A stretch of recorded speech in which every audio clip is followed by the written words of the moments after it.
Mic check, mic check. Here we go.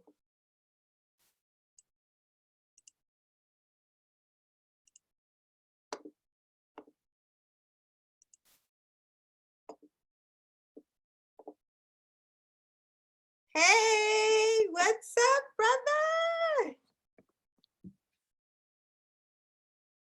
Check the audio. I can't hear you. Now we're ready. There you are. As long as the mic works, we're all good. All right, give me a few minutes to set up the room. Good. I'm here. And then we will make a little intro. I'll put some jams. And we are chilling. How are you doing today, brother? I'm good. I'm excited. I've been actually prepping up a bunch of stuff and got a clean little set for you. So I'm so excited. Hell yeah. Hell yeah. Let's do it. Let's pump it up. Let's do it. Feeling good. This song reminds me of you. Can you hear audio? Yeah. Okay, cool. Okie dokie.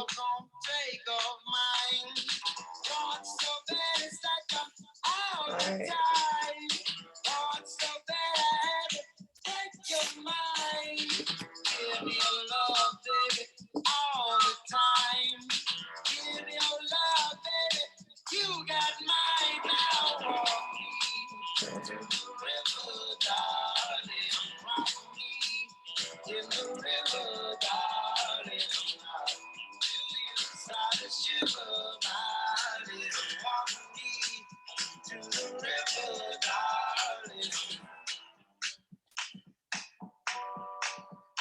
All right.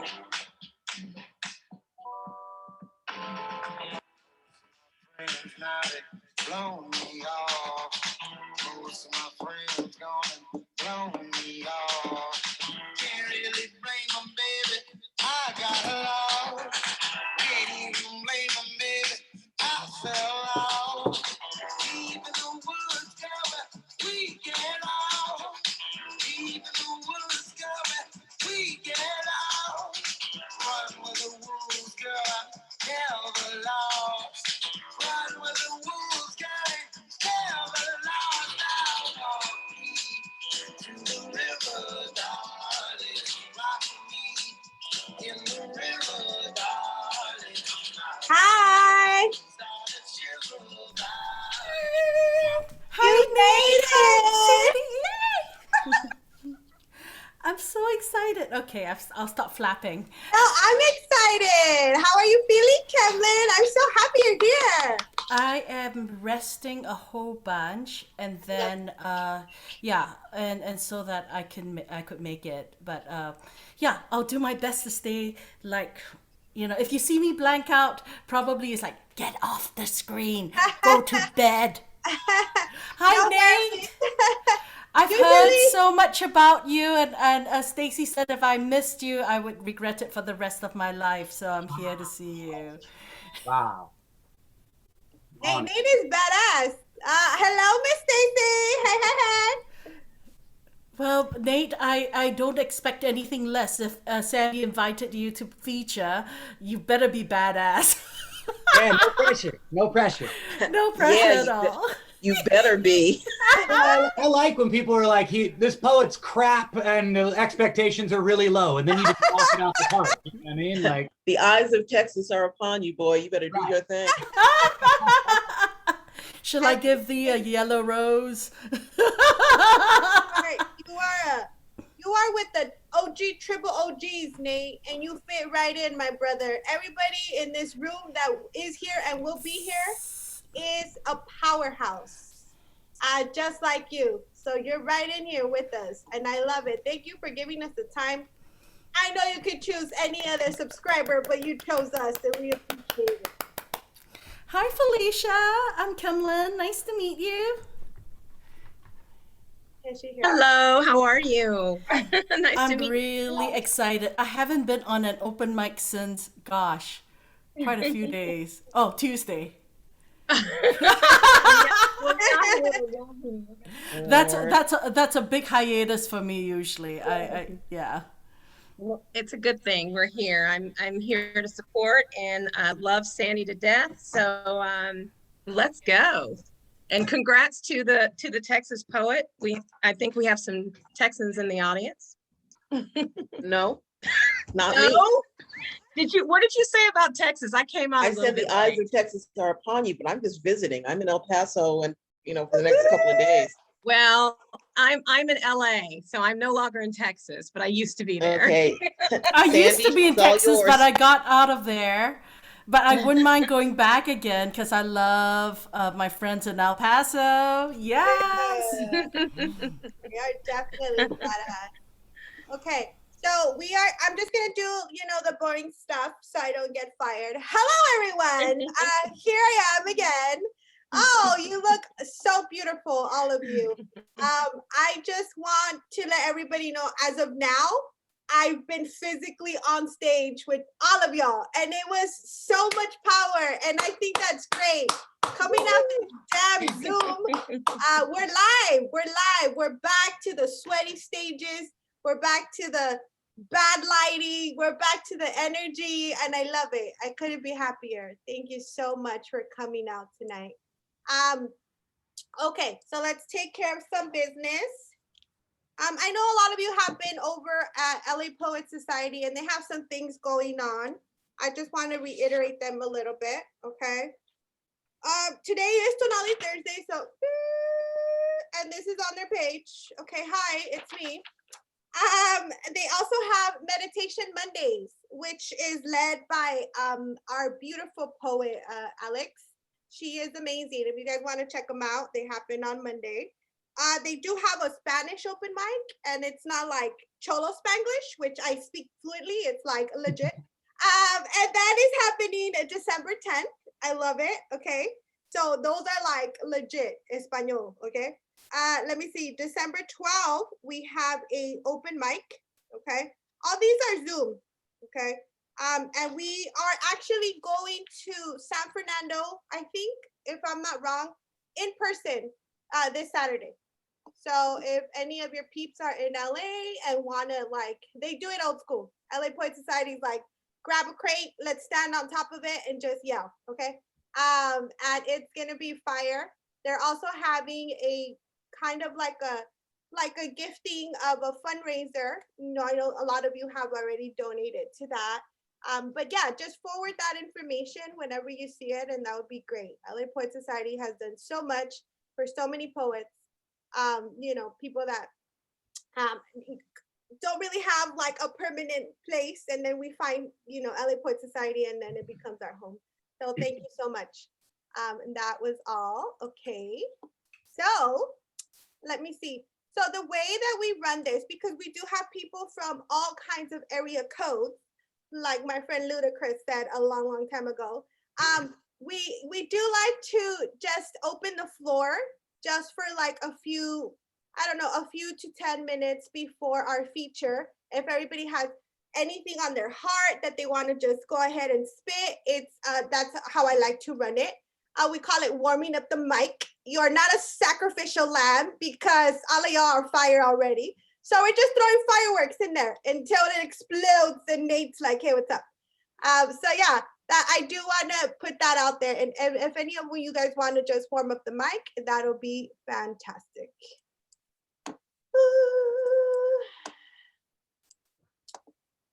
Here we go. Pablo Neruda. Yes, Kemlin. I love Pablo Neruda. Oh, and this is like not a silent thing. Like I am way too loud for my own good. So that means we can totally unmic and like interact with honey, you. The mics are open on this one because girlfriend can't have it otherwise. I'm lit. I like the haircut, Sandy. Oh, I was going through some shit. Some poop, and I just Looks good. chopped it off. Yeah, it looks good. Thank you. Yeah. That's what LA traffic does to you. You just chop it off or shave your head like Britney. I don't look good. So, querida, do you want a poetry about environmental and conservation, or do you want about trauma, or do you want something lighthearted and fun and musical? Girl, I just read the poem, I chick. want I mean, I'm trying to annoy you, Stacy. I'm trying to like talk so much. I'm aware of that. Miss Kemlin, I want you to spit something tonight that you can't wait to get off your tongue. The theme really doesn't matter. We are all grown-ups here. I don't need to have to reiterate, like, you know, we all respect the palabra and, you know, whatever. You guys So know I'm that. going to do a Stacy Dyson. Since we did that workshop together, I'm going to do our workshop poem. Okay, so Oh, this one Lord. was born in El Paso, Texas. And thank you, Stacy Dyson, for this. It's Hey. called Don't Want It. Jesus loves me, this I know, for the Bible tells me so. Little ones to him belong. They are weak, but he is strong. Strong. Strong. I was taught that everything happens for a reason. Then reason with me. If you are strong, Jesus, answer me this. Why are the little ones chosen, stolen, beaten, eaten, preyed on? I hate myself because even with every fucking thing that has happened, I still prey on. I keep making excuses for you, Jesus, like maybe it was my fault. I must have asked for it. I was a bad girl. I had to be punished. I was too sexy. I was too tempting. I was destroying family ties. I was 5. Others like me are littler. How could you? If you are so strong, why could you, would you, did you not protect me, us? If this is the Bible's truth, if this is love, Jesus, then I don't want love. Open your mics, y'all. Yes, Kemlin, Oh. girl. If I can and if I will, and I will because I'm the host. When she did this in El Paso, we were shooketh. Like it took so much for her to spit this piece, and it was an entire body experience. And I was just sitting at the table like, yes, thank you for that blessing. It was so much needed, and I know you needed to release it, and I appreciate it. Beautiful. Thank you. Thank you. Every time I hear it, I'm like, it gets stronger and stronger. I love that piece. And every time I spit it, it takes less and less out of my heart. And that is the power of words and the power of healing through words and the power of poetry. And that's why I'm so grateful for poets like you all who encourage me to not keep it inside and not keep the silence. So thank you. Amen, sister. Amen. Thank you for that. Awesome. Ooh, what a way to warm up this mic. Hello, Mr. Midnight. How are you? El Padrino is here. Woo, woo, woo. Hey, Philip. Hi, Philip. El Padrino's used to following the rules, but this is an open mic, my friend. You don't have to stay quiet. I keep forgetting. Dang it. Jesus. Okie dokie. Okay. Does my beautiful girl have her hand up, or am I horrible at this? Miss Felicia? I do. Hi, before that, I want to give a big round of applause for my sister from another mister for her book. Yes. Thank you. Congratulations. There it is. There it is. I love that cover though. Can we see it? That is the cutest. Yay. Oh, Felicia, what Thank does it you. feel like to complete that process? Because I'm not there yet. And I have so much respect for authors who can sit still. So please tell me what that was like. I don't know. It's great. It's nerve-wracking. Pushes you to your limits. You want to quit almost when it's done.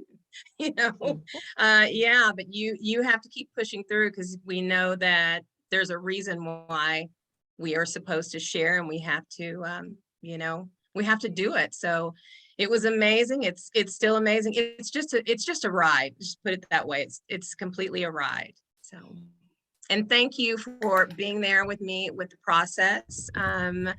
Sandy came in and also spoke and shared her words and spit at the release for the book. So thank you. I'm happy to be here and happy to be able to hear Nate do his thing. Before I let you go, I like tuting people's tutors. Do you want to go ahead and spit something for us? Okay. Freedom tree. Got to get up in a tree so I can be free. Can you hear me? Yes, you're coming yes, in. Okay. Good. Freedom tree. Got to get up in a tree so I can be free. Got to get up in a tree so I can be free. Got to get up in a tree so they can't see me. Free of the dogs that have been sniffing my trail. Free of the yells that make my heart curtail. My feet are torn, they bleed, they ache. Ripped by the ground as I run away. My lungs are worn, I strain to make no sound. Body tormented from beatings and pounds. My mind is ablaze, my eyes are all crazed, mixing with my ancestors as they writhe in the grave. Seeking water to cross the river, I can see my mama crying. She don't want to see another of hers dying. Dogs barking louder, no hiding in sight. Gunshots are popping, shanks grab me real tight. Seeing visions of rotting, my body strung high. Warning for others, don't run and take flight. They say, Black boy, you want to run and flee from me? Then you're going to be hung and swung from a tree. Snap to my senses, my end I can see.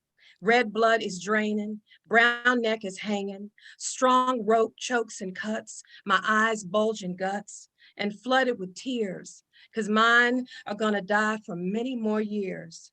Riding those horses helped them do the trick. They circle around me and kick me to the ground, tied hands behind me, beaten, head cracked, rope thrown very fast, jerked to a loop and snatched, strapped tight around my neck, pulled up with a snap. Feeling pain and calm now, because I understand how. My escape is to fly as I travel to God's sky. All my life, I was dreaming of that sweet, far off freedom, which I never could see till I swung from a tree. Okay. Thank you. Okay, unmute your mics. Take a collective breath for that. I feel like some pieces are necessarily painful because unfortunately the pain is still necessary. And this piece is very reminiscent of Strange Fruit. And I've heard Felicia spit it before, and it's just so powerful. Thank you so much, Felicia. Thank you. Thank you for the space, Sandy. Thank you, everyone. Thank you, Felicia. Heart-wrenching. And I wish it was not true. I wish that there's some parts of history that was not real. Thank you, Camlin. Okie dokie. Let me see. I am going to, just because there's so much fire in this room, my artificial hair is going to catch on fire. So my plan is to introduce this young gentleman right now. Okay. This person I met through Miss Stacy Dyson. Okay. And Kemlin, by the way, this is an open mic. So if you guys just want to go ahead and just be silly and talk, it's okay. Anyways, Nate looks like he's not flammable, but however, once he hits that mic, it's like, oh, I'm sorry, wait. But in all foolishness aside, he is an amazing poet. He is an amazing writer. His level of creativity and the way he can use his words to make them bounce musically off your brain is amazing. I really enjoy this poet. I'm so glad he gave us his time today. And honestly, I hope he was totally down to do it in person, like if we planned it, you know. But that is neither here nor there. He will come to LA, or guess what? I'm going back to San Diego, and we're gonna party with Stacy again. So without further ado, I'm gonna go ahead and let Nate come into the room. But just before that, I need him to answer one question. Nate, what made you decide to become a poet? I think it's been in my blood from day one. I think some folks helped me realize that. I think for a long time I danced around it and did a lot of other things and let it kind of coexist with things as opposed to being the thing and the identity and the soul. And so shout out to multiple people in this very room right now who helped me realize that and confirm that blood flow over the last couple of years in particular, and realize my purpose in this thing. I love it, my brother. I know you have your set ready. I'm just gonna prep you beforehand because I run my mic a little different. After every poem, if you want to take a breath, anybody's open to comment. While he's spitting, you guys do mute yourselves. And then let's get this party started. Introducing Nate, my man, Abaurrea. Thank you so much. Yes. Woo woo. The mic is yours. That's my dude right there. Oh my goodness. I mean, he never said that about me. But okay, that's neither here nor there. Go ahead, Nate. Thank you, Sandy. Thank you, everyone here tonight. And a big thank you to the Los Angeles Poets Society. I was thinking about kicking this thing off with a toast of sorts, but I figured why not just kick it off with a whole six-pack. Here's the six-pack of scripture. I got a six-pack full of scripture and a Bible full of beer that says he who battles bigots shall be branded as a queer. Yeah, because most of my heroes are black and most all of my amigos are brown. But all this güerito skin is white, and it comes from a little ag town where faded frowns and ghetto clowns go right upside the heads of happy, dappy, sappy smiles for some stupid shit they said, to another facial expression who's already good and dead, with one eye blinking blue and the other bloodshot red, wide awake in the foggy, windy night, watching the storm roll in, thinking all about the latest revolution as it blows away again, with nothing but a six-pack full of scripture and a jukebox full of dreams. See, there's folks who call me a traitor, but I know who's on my team. Yeah, there's folks who label me a traitor, but I know who's on my team. And that's that six-pack of scripture. Woo! Yeah. Poet. Nice. Got to kick off the LA set with the six-pack of scripture. We roll from the team right into a little bit of cream. I couldn't be with the LA Poet Society and not do this next one right here. This one's called TMC at 3 a.m. You get just a little bit of cream and suddenly it makes sense. Now you got dreams to make a difference, rinsing off all that evil dishes, rising over death and praying for good wishes. Amid all the wicked and sick, twisted conditions and life's little kicks in the ass that shifted your intentions, made you want to be something worth writing for, made you into anything your mind's got in store. And there's a whole lot more where that shit came from, and a whole gang of stories about where you learned the game from, and even more about all that shit you don't know, all the things you got to learn before it's time to go home. And every pen drop of ink is a blessing in its own. But by the time it dries up, the future's already known. Throwing up a peace sign, but all you see is war zones. Calling on God, but all you get is dial tone. And a ride along with your very own devil informant, telling you all about his plea deal and what's really important. But what's foreign to them is local to you. So you ride for that shit and you always stay true. Yeah, it's written on the back page of the neighborhood review and on the front lines of your soul. The marathon continues.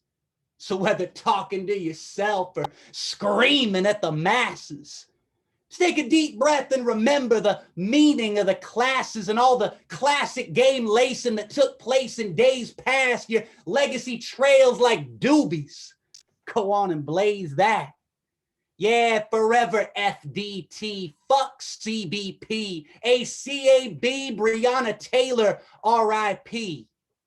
Invigoration on your back, no shoulders getting tipsy, but the strength to hold on is in showing love to Nipsey. Yeah, you could write 1,000 letters, but sum it up in just 3. So now and forever, TMC.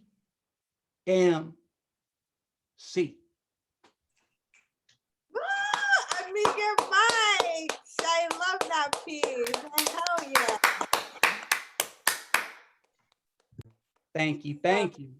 LA thanks you for that one. Thank you, brother. Shout out. Yeah, the marathon continues from Los Angeles on down to the frontera. What do you say we get into a little Sunday cross? Sunday cross. That little boy with toy gun in hand, between border fence, dark and rusted, pointing it back toward the U.S. side, blasting assorted rides of Southern entrance. Put it away! For God's sakes, put it away! I glance concerned on mistaken object paranoia. And little boy, he didn't put it away. He just shot sweet lamps at me. Centered, not left, not right, centered.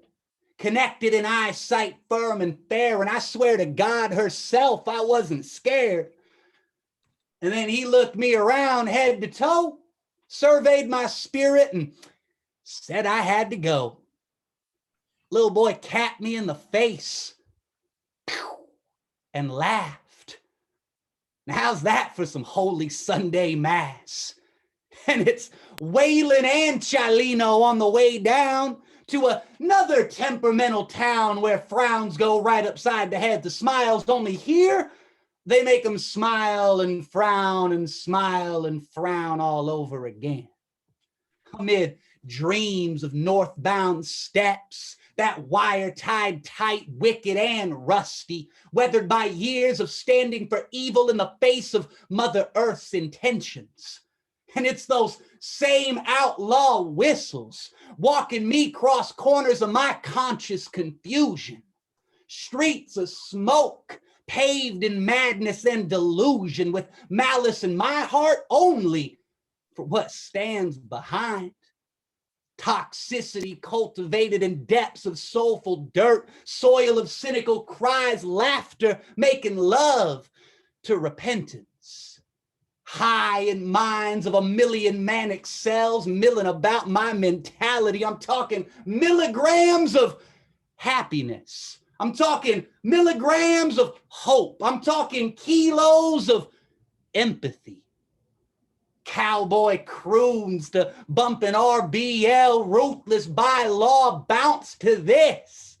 Blowing besitos to CBP. Yeah, blowing besitos to CBP. Yeah, you wanna get the rabbit at the LOG, you gotta make a co-motion like a DOG to the CBP. Forever SMD, FTB to the punk ass CBP. And that's that Sunday cross. Not a fan Whoa. of the folks at Customs and Border Protection in case you can catch the drift on that. Show some love, y'all. That was great. It was great. I love that. Yeah. Take a deep breath and keep rolling on. How y'all doing? Y'all doing good? Mike's unmuted. How y'all doing? Good. Nate, awesome, because I've gotten to hear you spit, and yes, I say yes. Stacey, you have not disappointed me. Thank you. He is worth staying up for. Hey, What did I say? we're only halfway home. We're only halfway home. We head to the frontera, and it's Tonalli Thursdays, and ever since Sandy gave me this invite, I was loving over the last couple of weeks, really diving into going back to like 2018. I was scrolling through pages and hearing folks spit from the old Tonalli Thursday mics and looking into some stuff with the Los Angeles Poets Society, and especially on all the things that Tonalli Thursdays seem to represent. I feel like I had to read this next one in honor of this Tonalli Thursday. And this one's dedicated to some of the great educators of my childhood, namely the men and women of the autonomous chapter of the Watsonville Brown Berets, and an old drunken Irishman named Brendan Behan. This is called Shake on a Shot of That.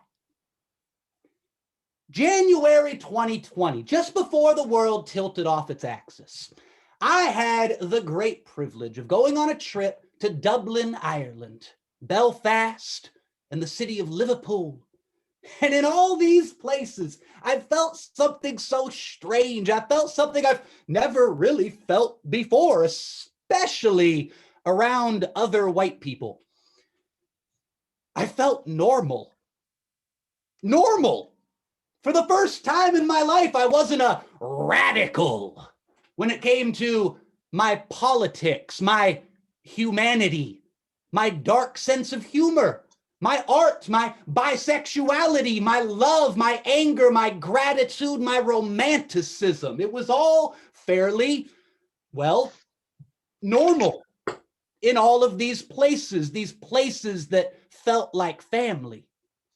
And I remember sitting in a pub in Belfast after a day behind the walls of the Clonard, reading the words of Bobby Sands and feeling a POW hunger strike 4 decades plus on, being reminded that resistance is an eternal construct.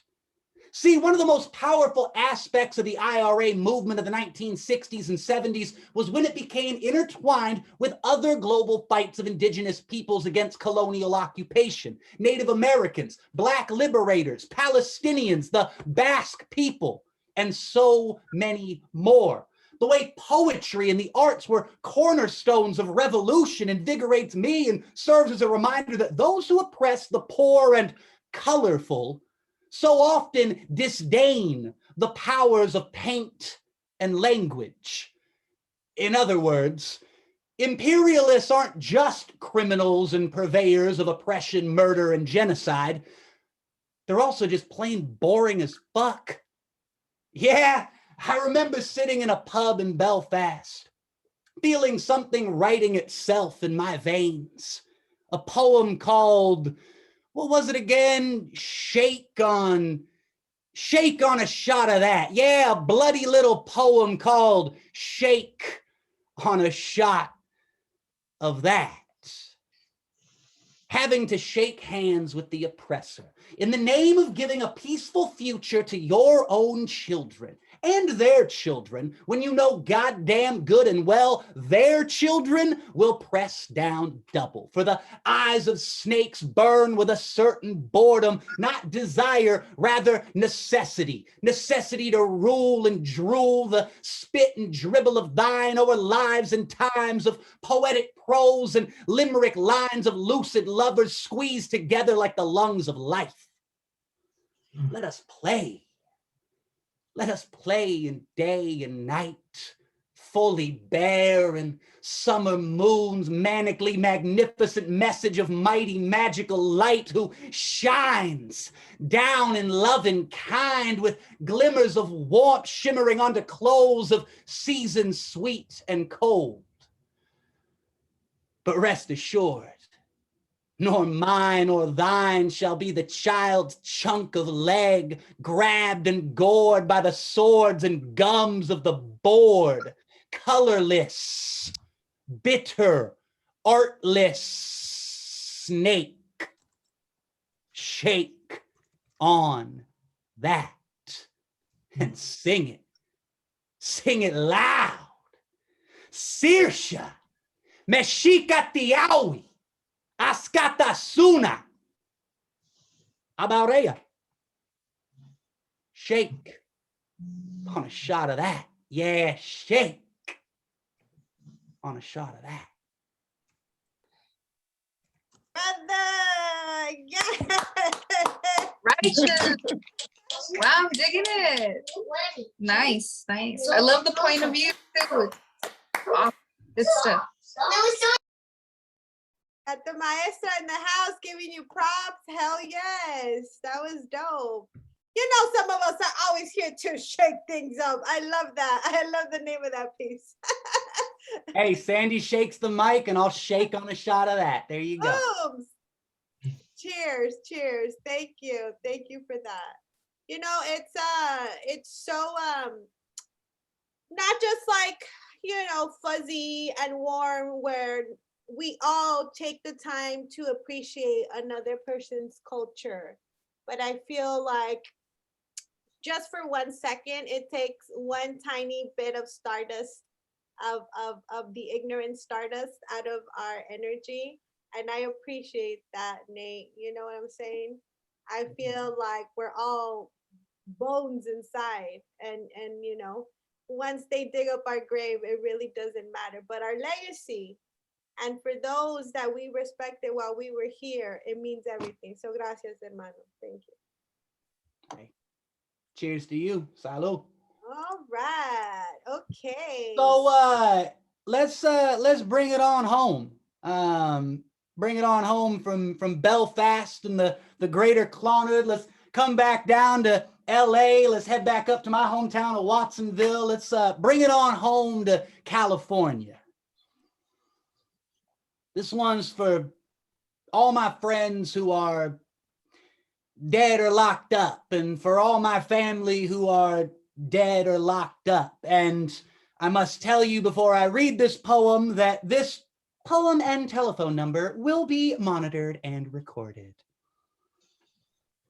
This is Blues Story 1979-7255-1209-4255.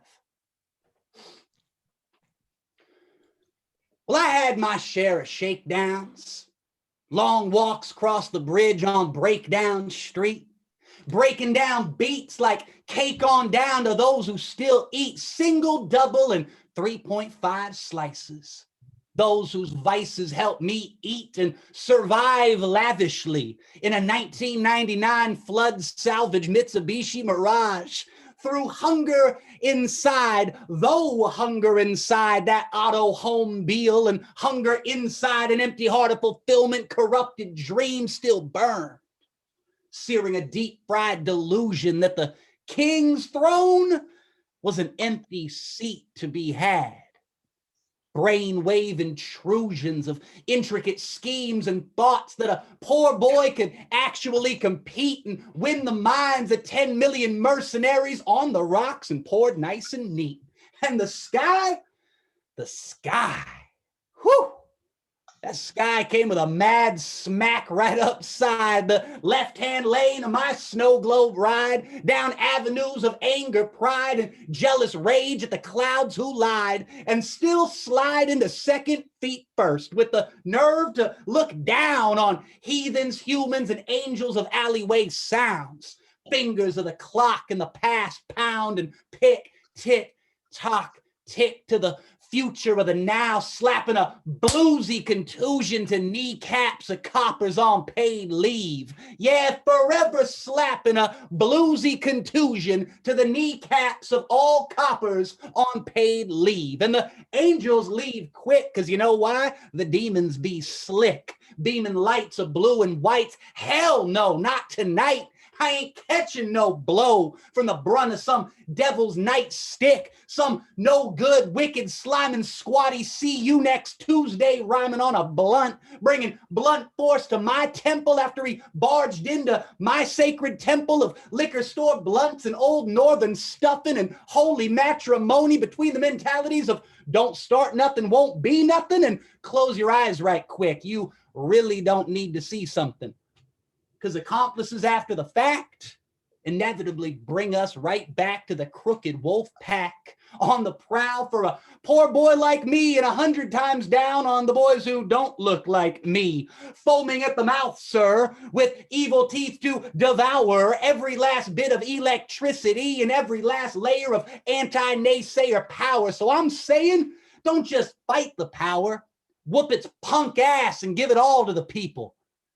Because now that clock on the wall's got 3 hands with 6 fingers each and no fucks left to give. No more shakedowns. No more long walks across concrete crumbles of breakdown street.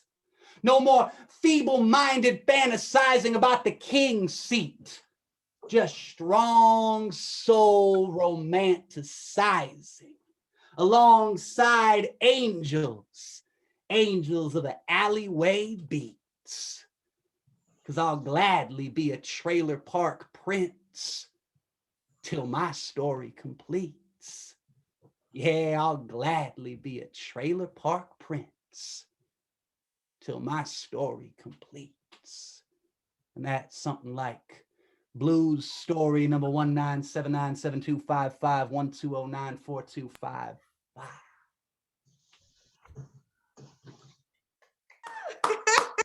Woo! Woo-woo. That was great, man. Wow. Honestly, this, I feel like I never hear like this kind of truth coming from, the white folks. This is awesome. But you're just such an ally. Like, I'm honestly floored. I love it. You're awesome. Yeah, I think something in naturally gravitating towards spaces where I'm usually the only white person present. It tends to tie together. I also usually see huge nopales coming out of his ears when the sun hits it just right. Yeah, Nate's down with the peoples for sure. I appreciate you. Hey, Sandy, that was the end of the set right there. If you want to hear another one, that would be great. But I would be happy to wrap that on the Blues Story. And what happened to the hooker in the jukebox, Nate? The hooker in the jukebox. I put Gut Feeling on the list, and then actually came back off. Here we go. We'll get the encore. Queen Stacey Dyson has spoken. Yeah, because Stacey is. All hail Stacey Dyson, Her Royal Highness. You can hush. I'm gonna just take a nap, Miss Stacey. We'll be making all kinds of requests. Go ahead, Nate. Oh, I like it. I was that was one that really kind of brought it all back home. There's a song lyric actually from Tom Waits, one of my favorite crooners of all time, where he's saying, everyone I used to know is either dead or in prison. And every time I hear that line, it Watsonville flows through me, and it's a thing to fight through, and it's something that far too many people can relate to, and it's something that I want to always be present in my poetry. And when I say that for all my friends who are dead or locked up, there's far too many of them, but they all live in every piece that I do. That's how I want it. So that was the Blues Story to close out the traditional set there. But since we had the request for the encore, I am so honored. This was a piece that I remember I read for Stacey one time, and she said, honey, that was my favorite piece that I've heard from you. So without further ado, here is Stacey Dyson's favorite piece of the 15 million that I have stashed away. Here is, as she calls it, the hooker in the jukebox. Here's what is officially titled Gut Feeling. Bringing it all home to Los Angeles for this one too. Shout outs to my time in Hollywood. Gut feeling. You know, I never saw honesty till I heard a sweet sunset hooker tell a heathenish Hollywood pimp that the lounge owner sided with one of his own friends. And that heathenish Hollywood pimp turned to Sally, the sweet sunset hooker, and said, go to the valley, rent a room. Here's $200. I'll see your raggedy ass soon. The Angelino gods and I, we know you tried your darndest to kick thy heels of bad bitch magic. Hell, I ain't even mad at you, baby. Now, like I said, go to the valley, rent a room. Hell, here's 200 more. I'll see your raggedy ass soon. And then Sally stuck the blade and made a break for the back, where that same lounge owner's friend was waiting in a 1977 Cadillac, a Seville, or maybe it was a Coupe de Ville. To tell you the truth, I couldn't quite tell. It was a cold, dark night in that back alley. Either way, that thing was never bound for the valley. Yeah, I never saw honesty till that night I saw Sally. Oh, I never saw honesty till I saw Sally. Yes. Oh, okay, Miss Stacey, we forgive you for putting in your request to the DJ. Thank y'all so much. This has been such an honor and a privilege. I can't wait to do it again, and I can't wait to hang around for the next hour or two and listen to the rest of the dope poets in this room. Shout out to everybody involved with Tonalli Thursdays. Shout out to the queen of this thing, Sandy Shakes the Mic, and shout out to everybody involved with the LA Poet Society. I appreciate y'all so much. My name is Nate Abaurrea. Stay tuned. Collection coming out early 2022, Backroads and Borderlines, featuring the beautiful arts of Josue Baltazar, a wonderful Chicano artist out of Chula Vista, California. We will be combining poetry and visual artwork into a project that I'm really, really proud of. It has taken far too long to materialize, but materialize, it finally almost is. So we are almost there. 2022, Backroads and Borderlines, baby. Fingers crossed. Stay tuned. I love y'all. Thank you. I love it. All right, unmute yourself. Woo, woo, woo. Let's give it up for our feature. Yes. Good show, honey. Hey, you brought it to us. Thank you, sir.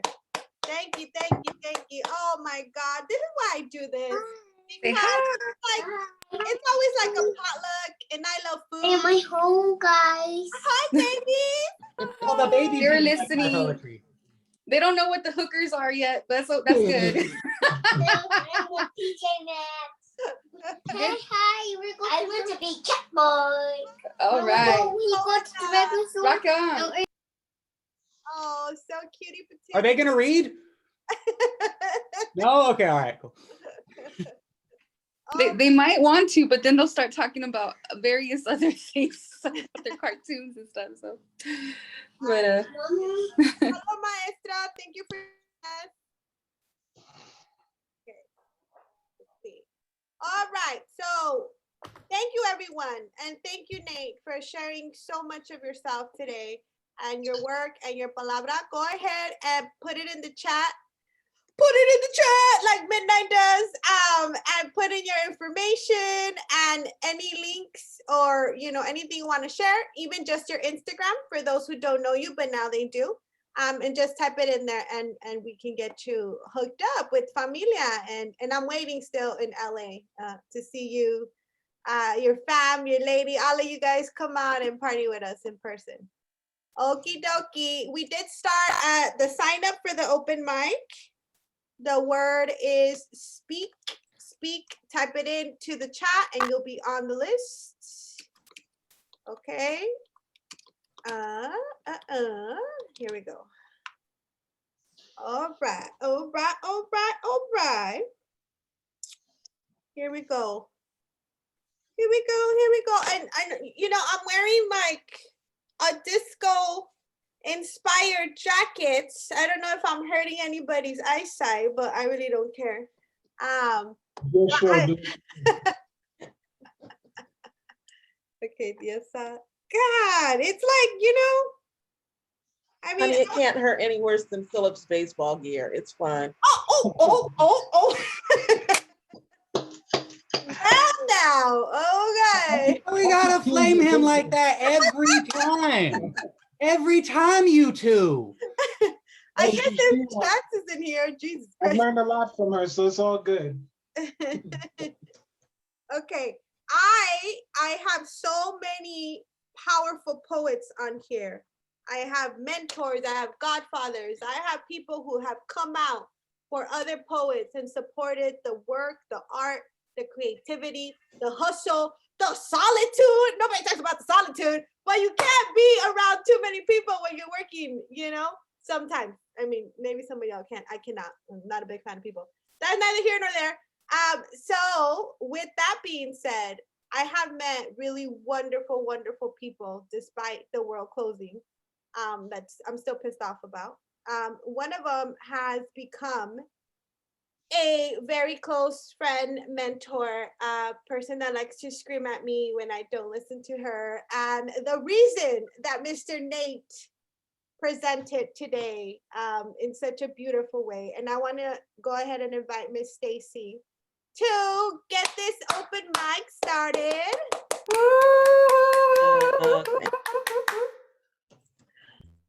Okay, I can never remember, darling. How much time do I have? You can go ahead. I think we have a good list going. So 8 to 10 minutes, you should be good. Okay. So I would be remiss, Nate, if I didn't do this for you. I am an old woman named after my mother. My old man is another child who's grown old. If dreams are all thunder and lightning was desire, this old house would have burned down a long time ago. Make me an angel, flies from Montgomery. Make me a poster of an old rodeo. Just give me one thing I can hold on to believe in this living is just a hard way to go.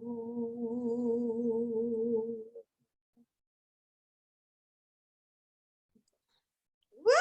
Open your mics up. All the way from El Paso. Thank you. Can I have that added to my meditation app, please? Thank you.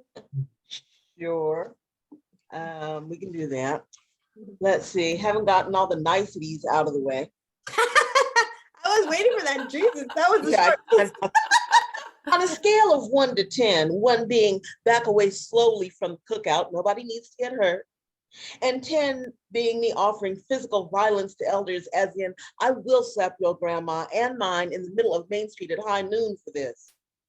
My irritation level is about 45 and rising. All this crying and pearl clutching got me in a non-conciliatory frame of mind. Miss me with that noise, please. Why is my pain only validated by your distress?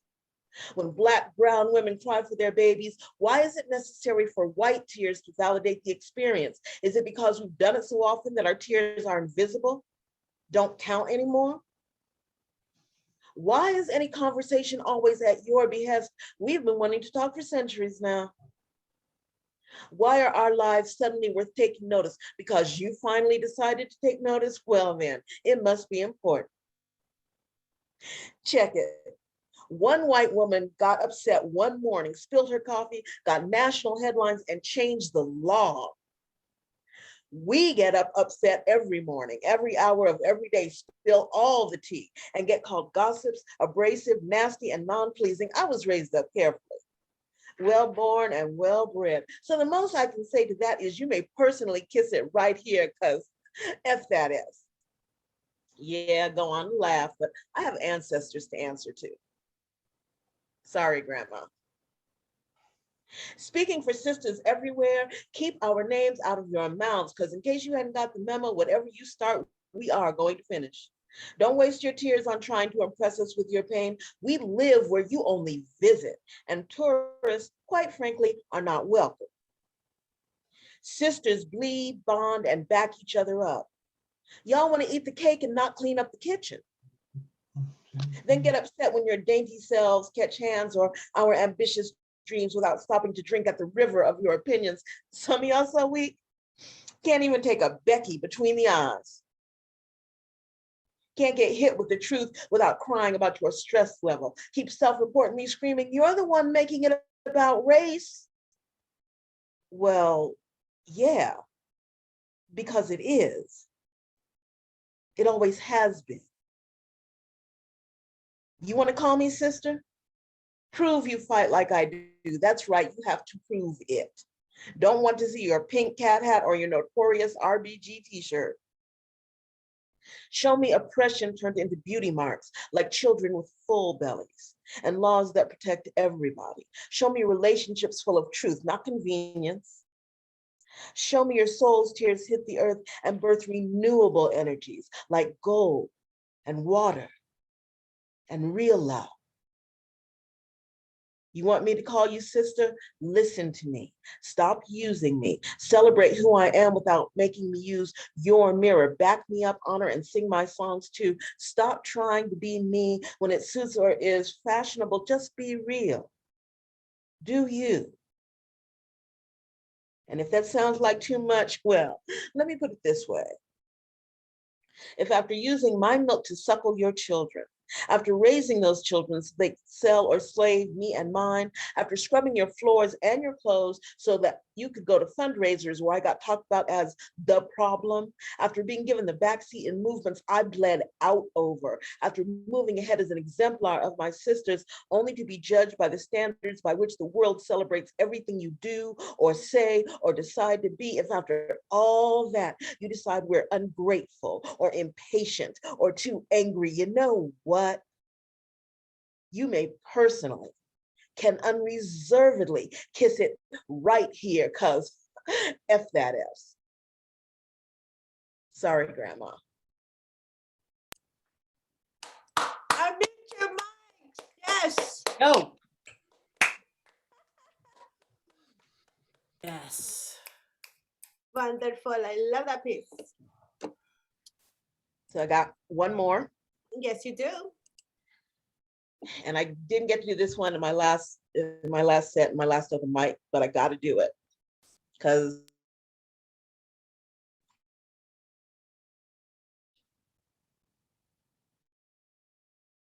erased by 8 equals blood on Daniel Cameron's hands. Equals no more dreaming and now.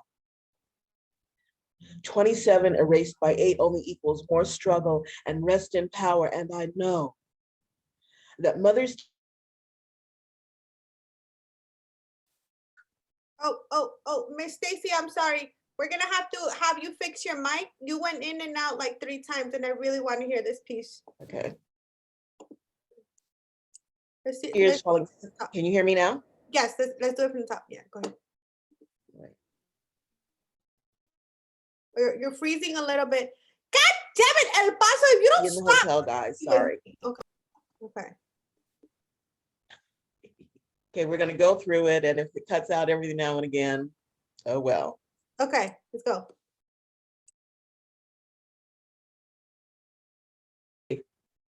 I am sorry enough to keep you safe. I'm trying to fit into this tapestry. To the supposedly sweet and welcoming tapestry was not enough. Not enough. What you had planned for your woman.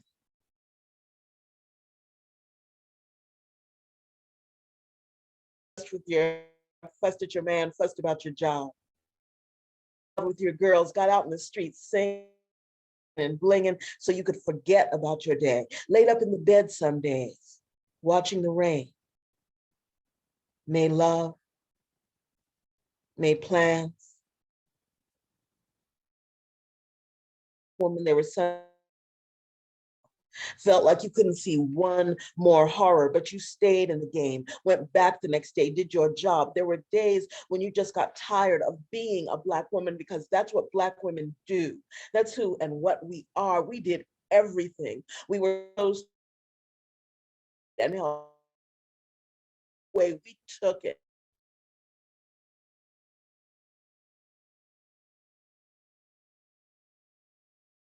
This country, this place did every wicked thing it could apart. We did used every way we know, every day and night, living the way we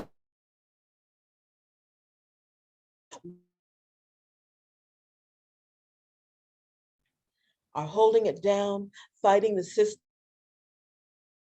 Soft words, bowed head, white gloves, swallowed humiliations and words, songs and suffering wasn't enough. The way we have been told our entire lives wasn't enough. You were still not safe. You were our daughter.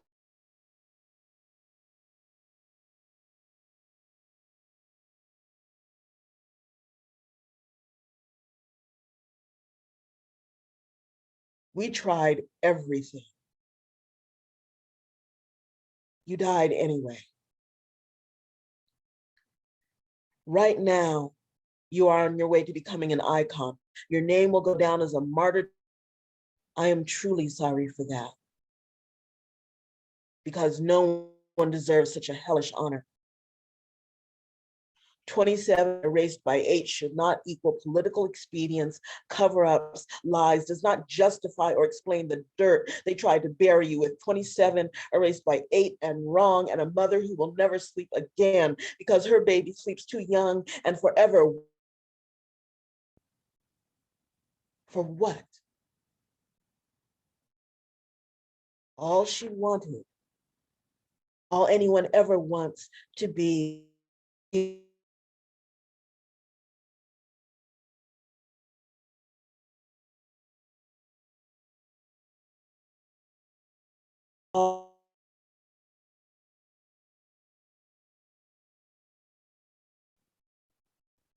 and human.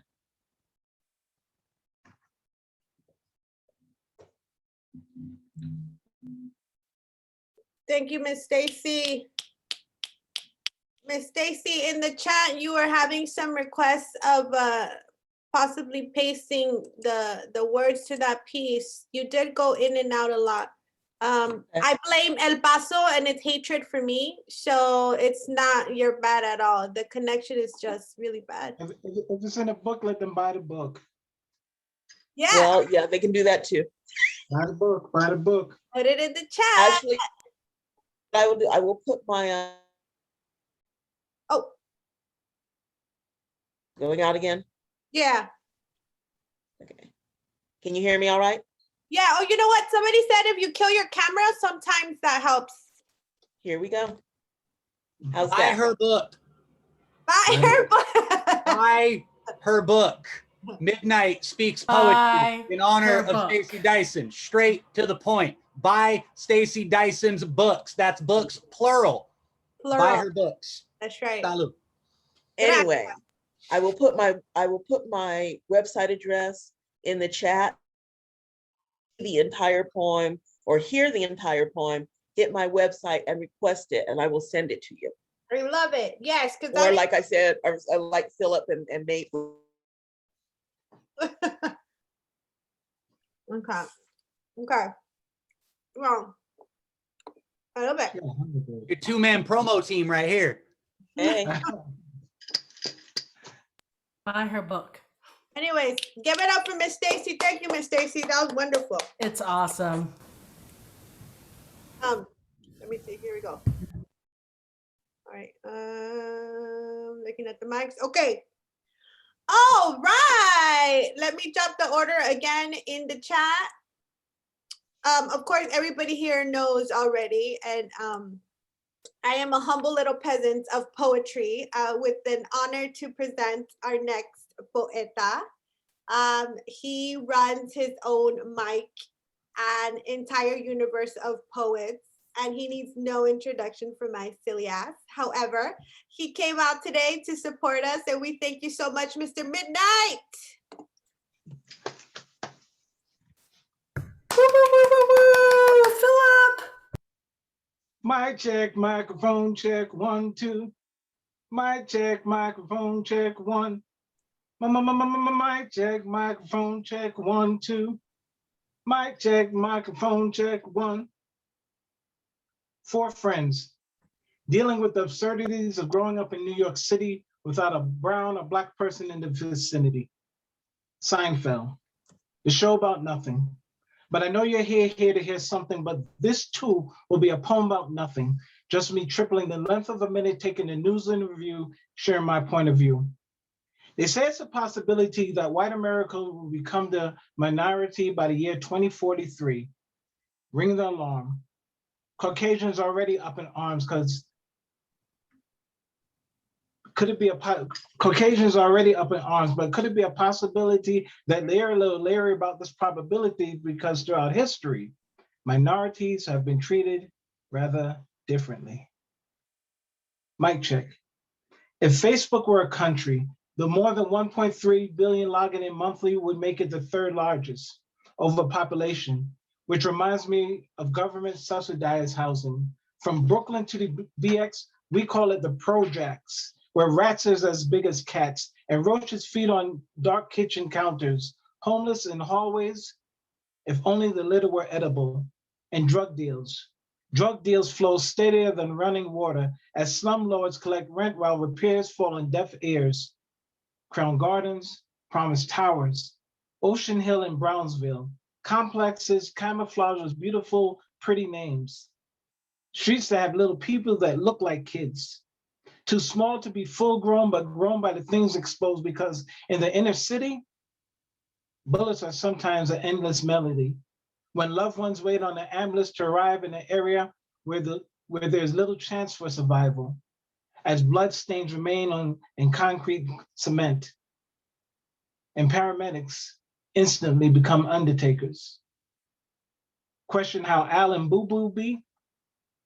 The response becomes a eulogy, as Black mothers' tears maintain green grass and graveyards. Mic check. Dreamt, the only English word that ends with the letters MT. Dearly beloved, we're gathered here to join this man and his woman in holy matrimony. Stop, pause. 10 hours prior, 50 shots fired. His fiance and mother dreamt of lifelong celebrations, not painful memories of another Black man killed by the age of 23.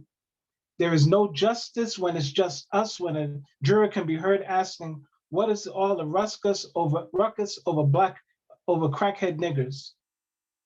5 officers acquitted as if they did nothing. Police called on Black folks trying to enjoy everyday living, while Karen and Becky justified their actions since the White House became a sanctuary to racism where people speak out publicly. 4 friends dealing with the absurdities of living in New York City without a Black or brown person in the vicinity.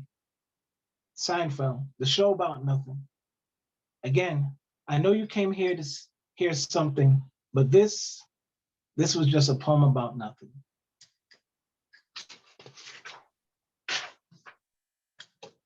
Open your mics, y'all. Yes. Yeah, that was heavy one. Good. Thank you. I'm sorry, my dog. Go ahead. Go ahead. Go ahead. I'm gonna play with 3 haiku and then 1 more poem. All right. Gotcha. Let's see. Minor disturbance. Always call on ambulance. They don't carry guns.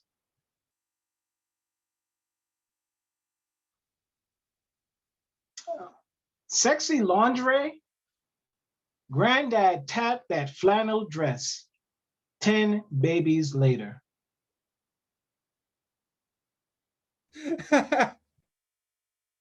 Let's see. Dope. I love that. Truth.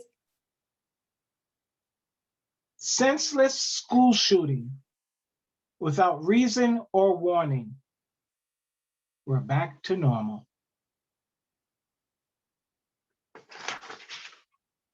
One more piece. Yes, let's do it.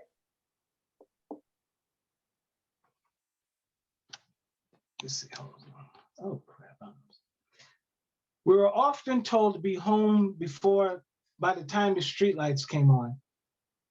Never understood why they kept saying this.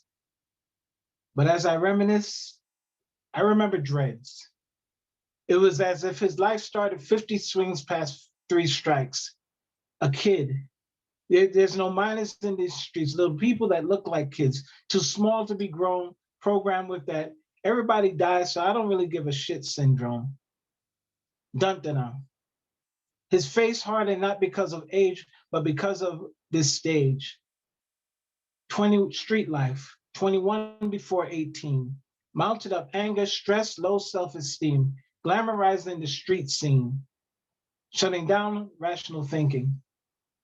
Those Sterling Street boys lived by the philosophy that you could have to work to eat, gang banging, on guard without sleep, since the only time you sleep is in a box 6 deep. Street life, your surroundings, a landmine waiting to explode because drugs are a ghost haunting our community, bullets escaping barrels, tragic consequences, the result of low self-esteem expectations, sustaining prisons and graveyards.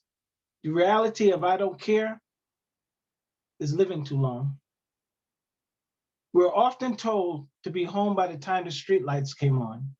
Never understood why they kept saying this, but I reminisce because I too escaped what happens in the darkness of where I'm from. January through September this year in New York City, 21 teens, yet not 18, dead in a casket because of the street life. Woo, woo, woo, woo, woo. Give it up for one of my padrinos, Mr. Midnight. Always dope, always pleasure. I'm glad you're back from your adventures, even though you may not be, because then we get to hear you again. Hey, fun fact, I bought a ticket to feature at Palabra next month. Wait, what?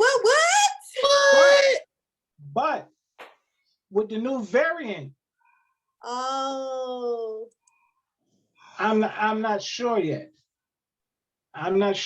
But I bought a ticket. I'm supposed to be the 26th to the 30th, but with a new variant, I'm not sure yet. We'll see. Pinche COVID and its goddamn variants. I'm so sick of this. I'm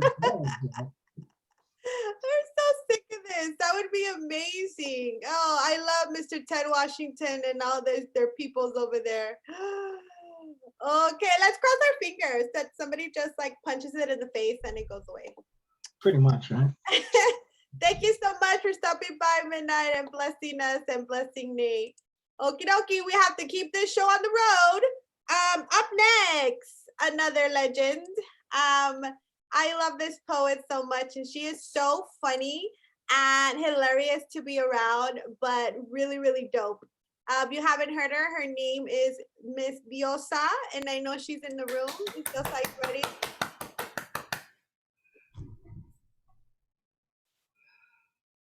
Here we go. Sorry, I was a little slow there.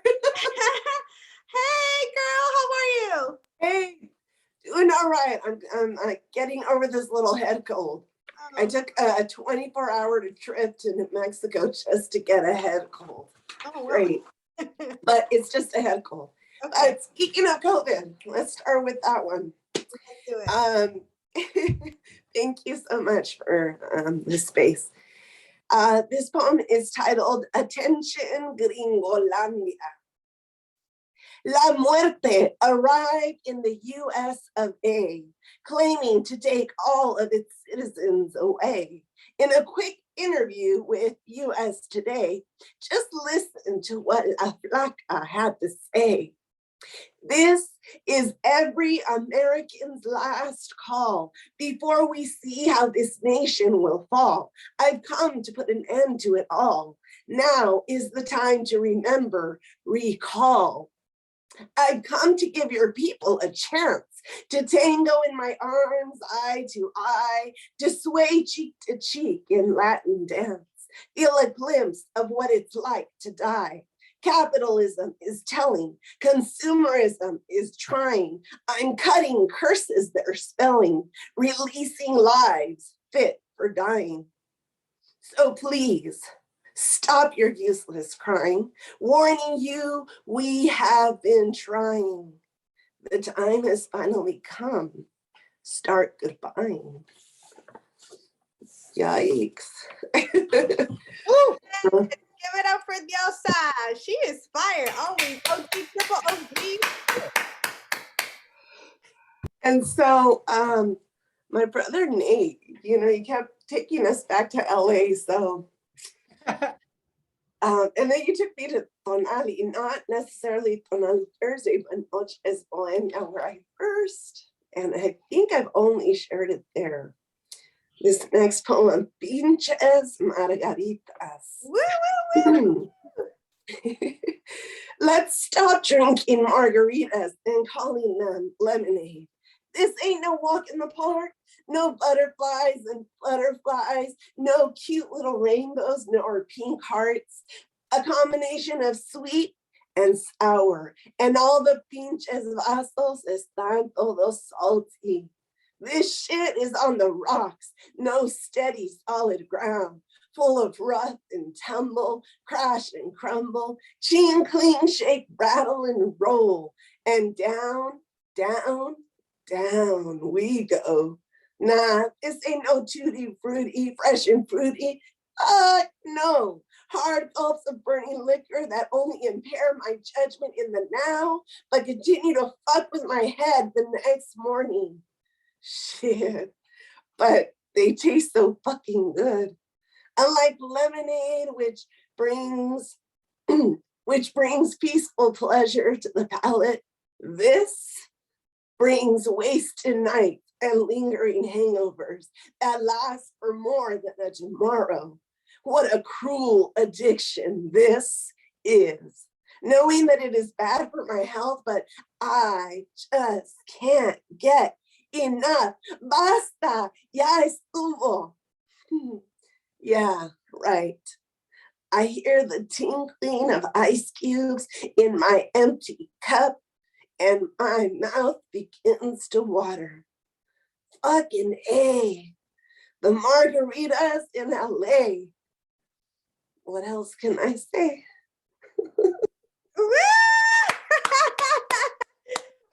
I need to party with Miss Diosa, but I don't think I can hang because my head hurts always. And that one wasn't really talking about margaritas, but all right. and, going down memory lane really quick. Memory lane. Fucking GPS. You just had to bring me here, I guess. Out of all the damn streets in Southern California, you just had to take me down memory lane in some type of masochistic confrontation of apparent unhealed pain. Son of a bitch. What the hell does 562 have to do with 714? Other than to hear the ravens echo whisper, nevermore. Each street, each corner, each turn, a drop filling my cup until my cup could no longer be contained. Pinch and memory lane. Who would have thought that after all these years, you could bring up so much pain? Ta-da, thank you. Woo! Diosa! That was Thank you. terrific. Oh, oh, oh, oh. Thank you, Ms. Yosa, for taking the time. You have all coasts present. Woo-hoo. Yeah. Yes, I know. Also, a big congrats to Ms. Yosa. New book, woo-woo! Yeah, Diosa. Right. Congratulations. Beautiful. Ow.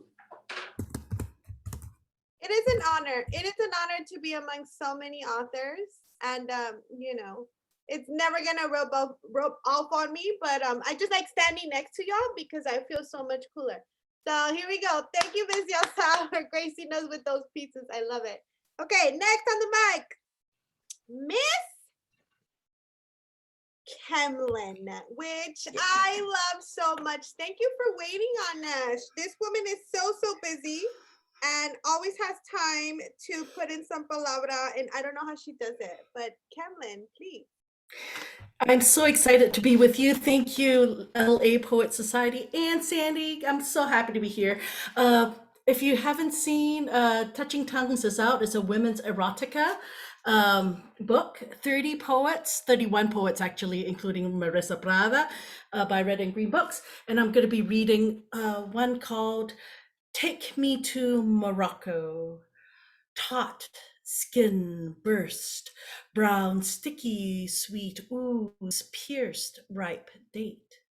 Tender touch, teeth gnaw, nibble, drip, chew softly. Sugar high, flush cheeks, blush, head rush, lap, lick lips. Red moist scent, full gardenia blooms, tickle, tease. Surge, pulsate, heart opens, in, out, waves rise, fall. Tide widens, surf heightens, climb peaks, Mount Atlas, moon round, hard, push, pull, extract, pit, gently out. Swallow, bite, dab around pursed mouth, all cleaned up. Lust lingers, fingers reach for one more medjool date. I know. I was like, oh my God, I'm blushing. Wait, what's going on? It's just a little date, that's all, you know? Y'all unmute your mics. Don't be quiet on my set. Get out of here. I love it. Thank you, Kevin. And the book, you said you were in it, but like an anthology, right? Yes, it's called Touching Tongues, and it's a women's erotic anthology, poems curated by Marissa Prada with Red or Green Books. Yep. That is so dope.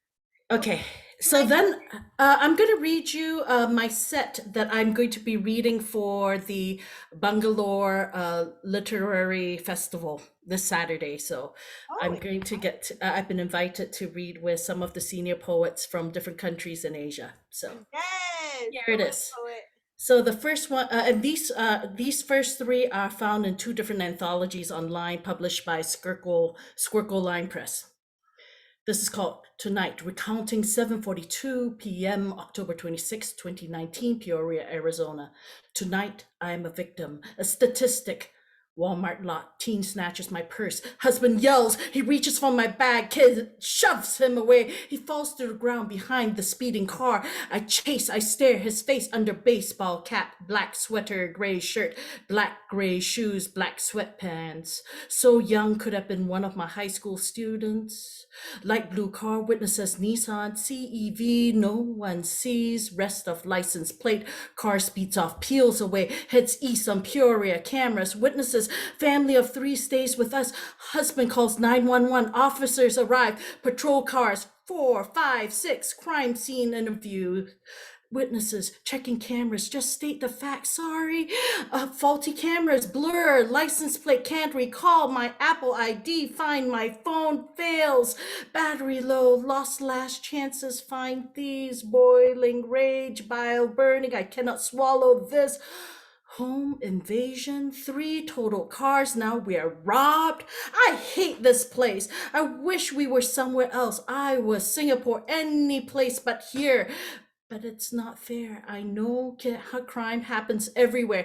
Just for a moment, let's vanish, disappear. Oh my God, my son is at home. What if they...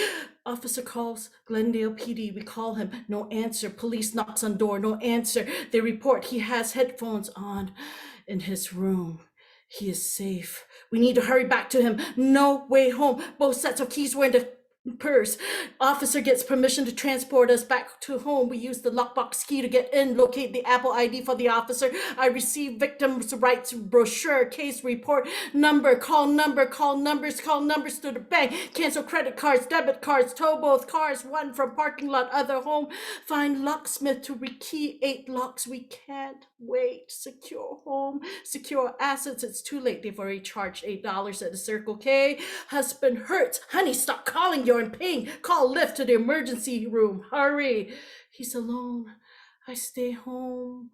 I distress to secure, borrowing son's phone to make phone calls to contact. Tow truck comes, same time as locksmith. Neighbors watch. Talented tow truck moves cars, saying keys delivered to car dealership on Monday. My locksmith adeptly rekeys our 8 locks. Hubby calls. No broken bones, but bad bruising. Shots and pills prescribed and taken. They stole meds, EpiPen and asthma inhaler must replace. Glad I used my Dutch Rewards card this week. Doorbell rings. My heart jumps. I check. My husband. He's home, safe and secure. I take deep breaths. Paw cream, ice packs, ibuprofen, eyes closed. He now sleeps, eye wide awake, paralysis, action steps, message, family, overseas. I have to write, to process, to get unstuck. We survive a strong arm robbery tonight.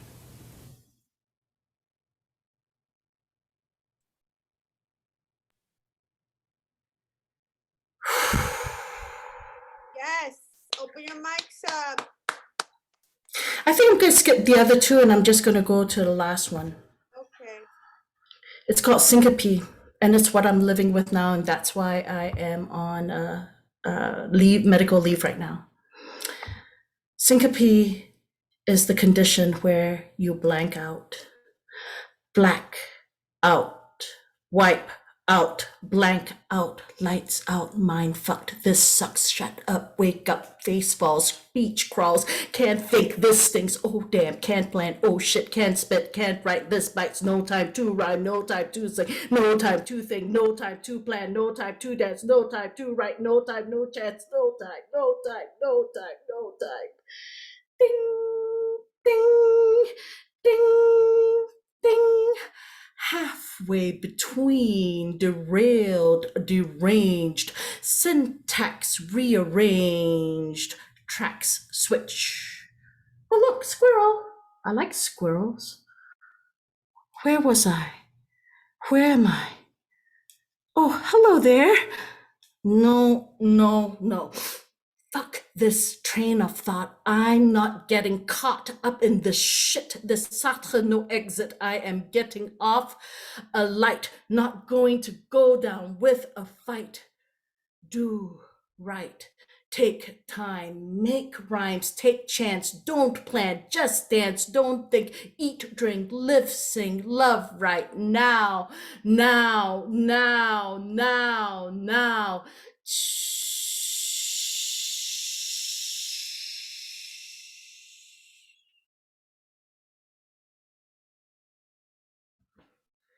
Thank you. Love it. Open your mics up for Kemlin. I just want to.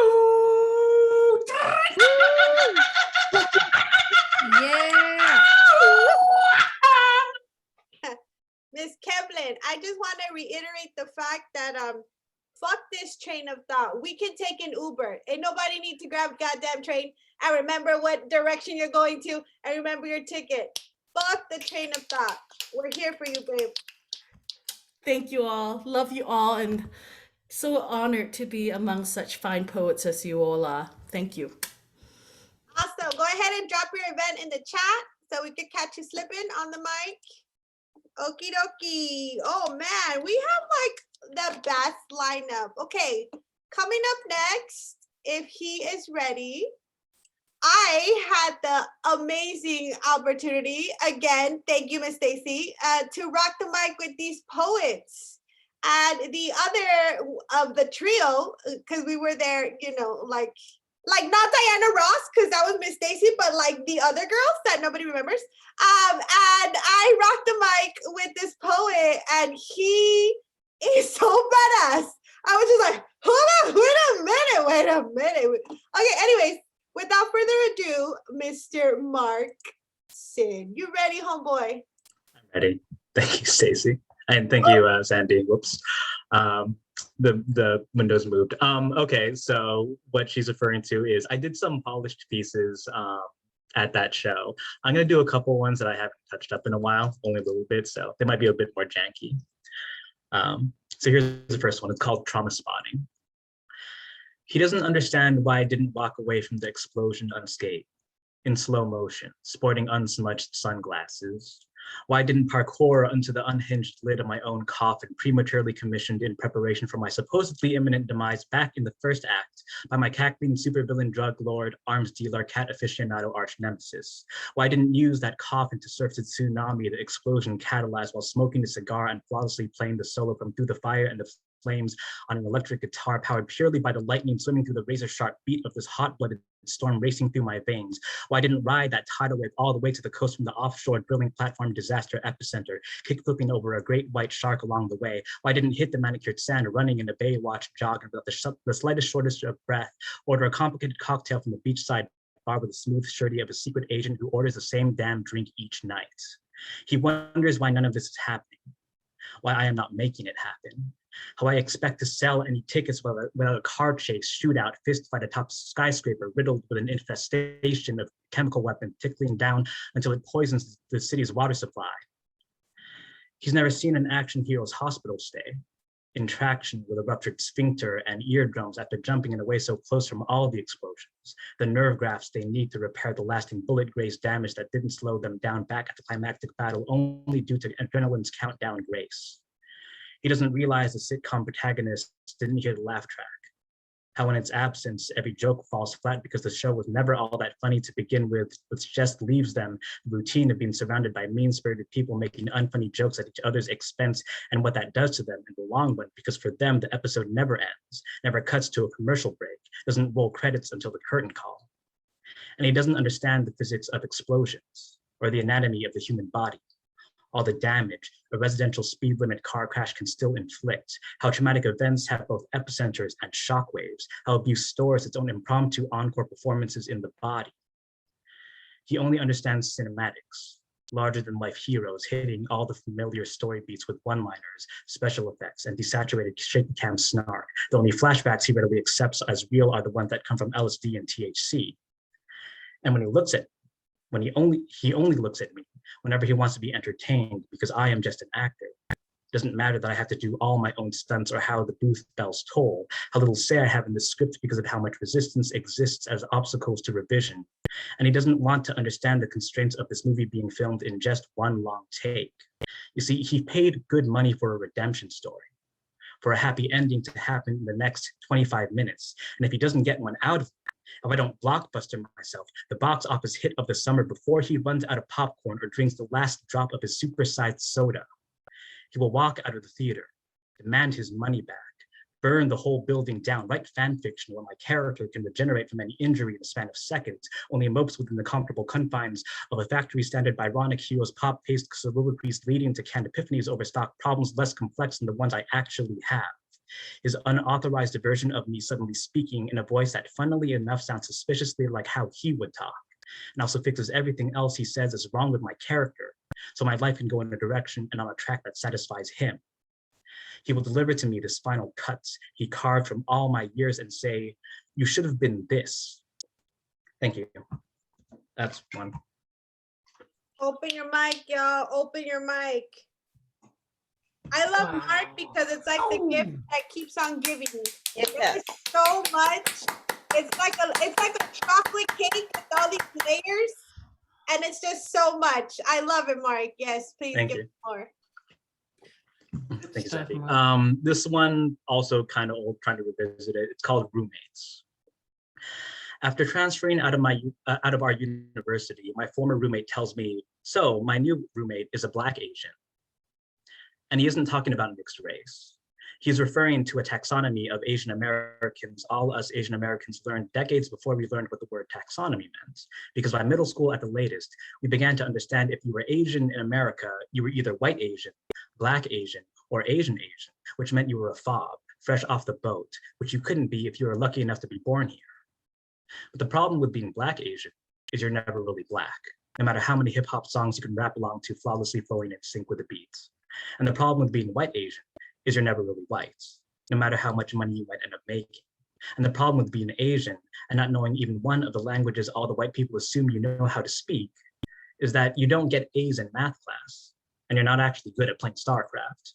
And your friends who were born back home flip-flop between making fun of how you pronounce the handful of foreign words your parents taught you and lamenting about all the times they fobbed out. Translation, all the times they failed at sucking in all of the Asian in their American. And none of this is preparing you in the slightest for understanding how racist this country you've told time and time again you are so lucky to have been born into actually is and will continue to be as you continue to try to grow up and through all of this. It never even occurred to you to ask your parents why the country that you all come from was so damn corrupt and so damn poor, but they felt the need to work so hard to immigrate to this one in the first place just so you'd be born lucky. And to this day, still haven't heard any Asians from your parents' generation say the word colonialism, as if centuries of oppression amounts to just another language barrier to overcome through the minimum of effort necessary to justify your existence as an immigrant or a child of immigrants like I am, like my former roommate and his new roommate are. And all the other white Asians and Black Asians and Asian Asians of thought, as we called them, as they called themselves, as we called our parents, as we attended middle school in San Gabriel Valley, just 4 miles away from the Santa Anita racetrack, which was an internment facility for Japanese Americans during World War II. Internment, a word defined as the imprisonment of people without criminal charges or any intent to file charges by those who have imprisoned them, which means that the over 19,000 people imprisoned there were imprisoned for the unofficial but officially enforced crime of being of Japanese descent, and yet 6 to 7 decades later and 4 miles away, my friends and I were teenagers, struggling to figure out whether we were white Asian or Black Asian, making fun of and being made fun of for being too much or not enough fresh off the boat. And I don't use these terms anymore because the only thing more cringy than my musical taste and sense of humor at the time was my internalized racism. And the thing is, if I joined my roommate when he transferred to med school, I'm pretty sure nothing else in my life would have helped me understand that justice as a standalone word is too abstract to mean anything related to the real world until the word social is prefixed to the front of the phrase. And to this day, the closest I've ever gotten to having a conversation with him about history, about language, about this white supremacist pyramid scheme of broken promises we call the United States of America is me writing this poem. All right, okay. This last one. Yes, Mark. Let us inhale that. Let me take a hit of Mark. So this last poem, some of you have That heard was before. amazing, brother. That was Thank really you. amazing. Fierce. Thank you. All the way. Well, you just Well. want to This last poem is like a kind of a response to the previous poem. I don't have a title for it yet. The working title is Parenting Manual for Asian Immigrants as written or approved or tacitly accepted by most of the families I grew up around. I do hope it doesn't sound like I'm making any sweeping generalizations because it's a complicated piece, but that's what it's called for now. Look at the crayon drawing your kid showed you. Name all the things it doesn't look like. List every kid in their class who draws better than they do. Ask your kid why they didn't draw the crucifixion instead. Cook your kid dinner. Print a receipt for the shoebox. Everything your children owe you. Don't forget the air miles. You didn't uproot yourself and fly halfway across the world from your ransacked country of birth for your kid to get a B+ in math, or arrive home after 5 p.m., or develop their own opinions. They're going to become a doctor, can't date until the last 2 years of college. They don't need to learn how to interact with members of the opposite sex until then. Who needs dating experience when you have a medical license and a physician's salary? Who needs an identity and dreams when you have a family and their expectations? Every minute your kid wastes after school with their friends is a minute they should be spending at home studying or practicing one of the instruments they can play at a concert hall while wearing formal attire. How else are you supposed to know that they love you?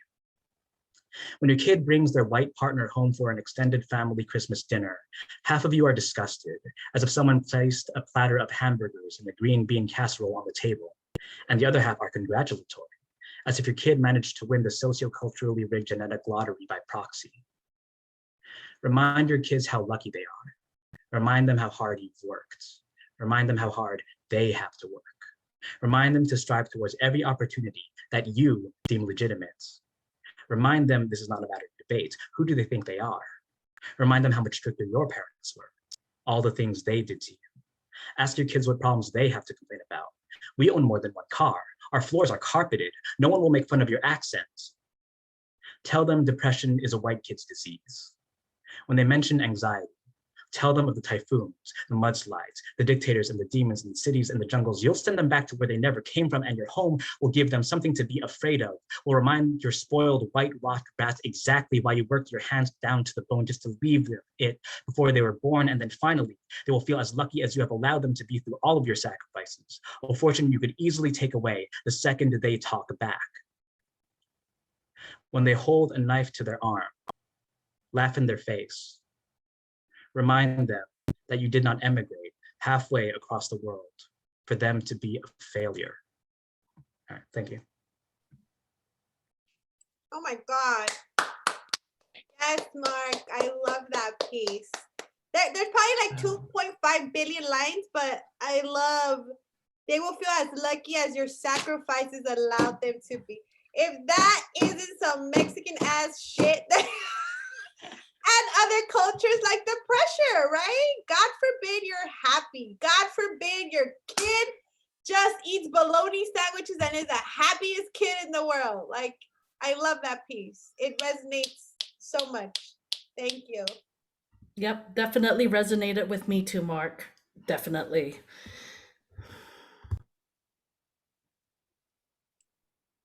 How you feeling, Mark? Do you have one more in you, or that? Oh that crap! Sorry, no, that was supposed to be my last one. Okay. Sorry, I should have said, Okay. yeah, I'm done. Thank you for the time. Hey, I can't believe I got to share a mic with you, man. Like, and that all four of us are right here with everybody today. That show was fucking awesome. The four of us and share all of this with the bigger crowd and more of the just extended family crew here. Like, Mark, much love, man. I can't wait to do it again, dude. Yeah, it was great hearing you too. Okay. Alrighty, here we go. Okay, so our next performer, I want to invite her to just give a little intro. I did write you on here. Miss Ellen, can you pronounce your last name, please? Weber. Weber. Hi, Ellen, how are you? Hi, I'm doing great. It's my first time here, and it is so incredible. All of you are just so powerful. Thank you for having me. Give a warm welcome to Ellen. Yes. Yes, I'm a friend of Mark. I really wish I could have gone to your reading, Stacy. It sounds amazing. But I also have a new book, A Burning Lake of Paper Suns. It's a little different from you all. It's mostly love poems, so I'll read some of that. Almond Blossom, which was also published in an anthology called Shit Men Say to Me, Poetry Response to Toxic Masculinity. Very dope. We can put that info after you're done spitting. Go ahead, poet. I've spent 1,000 years picking myself out of the middle of nowhere. On an empty highway, clutching fistfuls of fireflies to my eyes, clawing poppy blossoms across a belly full of rabbits. I dripped with peppercorns. I salted the earth as if that would make the mud easier to swallow. I buried the creatures with a pocket watch and a dead fish, and mounds rose up the hills of my body. A congregation of sparrows sang like nightingales as if that would bring me peace. My ghost is mad Ophelia babbling in swamp flower, poltergeisting the highways and waiting for the next thud of wooden dolls, slapped out of my hands, brings me walnut shells to curl into like that could keep me safe from waking up again in the cheekbone curve of a boy who does not know the difference between a raven and a writing desk, between I'm sorry and have some wild almonds, love. I picked these myself. You'll have to kiss me to taste them. Unmute your mic. That's beautiful, Ellen. Thank you. Love it. That piece was published, you said? Yes. Very Yeah. cool. Like it better be. Yeah. You have to kiss me to taste it. Yes. Love it. Very nice. There are women who hold skulls. There are women who hold skulls like the children they cannot carry, clamping chatter teeth ivory around strangleholds of neck and breast, murmuring out the wild moans of forest deer and wolf jaw. There are women who slide fingers through eye sockets, drink wine from skull caps, swishing blood in round circles. They take their feasts in tents, on rugs of fur, gold rings on every finger. These are the black-nailed daughters of sirens moved inland, where lounges fill with the pomegranate smoke of their breathing. These are the knife fight fools of the alleyways, the crystal globe diviners, the cold-hearted kick and cackles of the nighttime. There are women who hold skulls of the children who failed to be born, bursting into blood muck by moonlight, slipping through stained fingers and pitched onto pyres. Hollow-eyed and paying no debts to sorrow, they are never to feel remorse, never to feel hearts beating double in their bodies.